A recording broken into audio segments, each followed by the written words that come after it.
ఆదాయానికి మించిన ఆస్తుల కేసులో స్వాధీనం చేసుకున్న దివంగత సీఎం జయలలితకు చెందిన అన్ని ఆభరణాలు, భూమి పత్రాలను తమిళనాడు ప్రభుత్వానికి అప్పగించారు.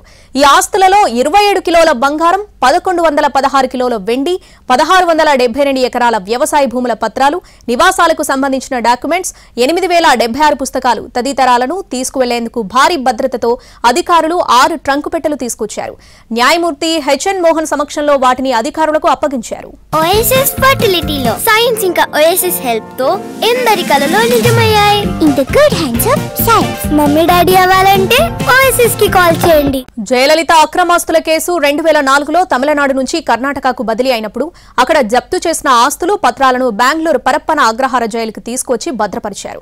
ఈ క్రమంలో కర్ణాటక ప్రభుత్వం వద్ద ఉన్న జయలలిత ఆభరణాలు, ఆస్తులను తమిళనాడు ప్రభుత్వానికి అప్పగించాలని కోరుతూ బెంగళూరులోని ప్రత్యేక కోర్టులో కేసు దాఖలైంది.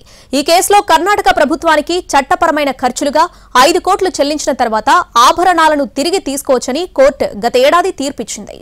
ఆస్తులను కోర్టు, ప్రభుత్వ అధికారుల సమక్షంలో తమిళనాడు ప్రభుత్వానికి అప్పగించారు. ఈ విలువైన వస్తువులను స్వీకరించడానికి తమిళనాడు హోంశాఖ సంయుక్త కార్యదర్శి కోర్టుకు హాజరయ్యారు. కట్టుదిట్టమైన భద్రతా మధ్య ట్రెజరీ అధికారులు ఆస్తులను జాగ్రత్తగా అప్పగించారు. ఆ ఆస్తులకు సంబంధించిన రికార్డులను నమోదు చేసే మొత్తం ప్రక్రియను తమిళనాడు అధికారులు వీడియో రికార్డింగ్ చేశారు. చట్టపరమైన విధానాలను అనుసరించి విలువైన వస్తువులను అధికారికంగా తమిళనాడు అధికారులకు అప్పగించారు.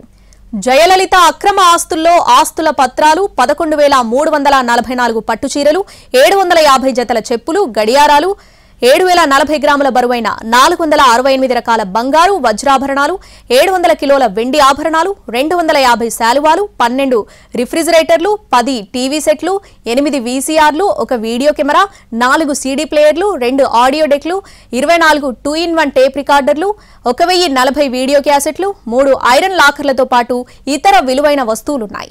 జప్తు చేసుకున్న సమయంలో ఈ ఆస్తుల విలువను 913.14 కోట్లుగా అధికారులు లెక్కలు వేశారు.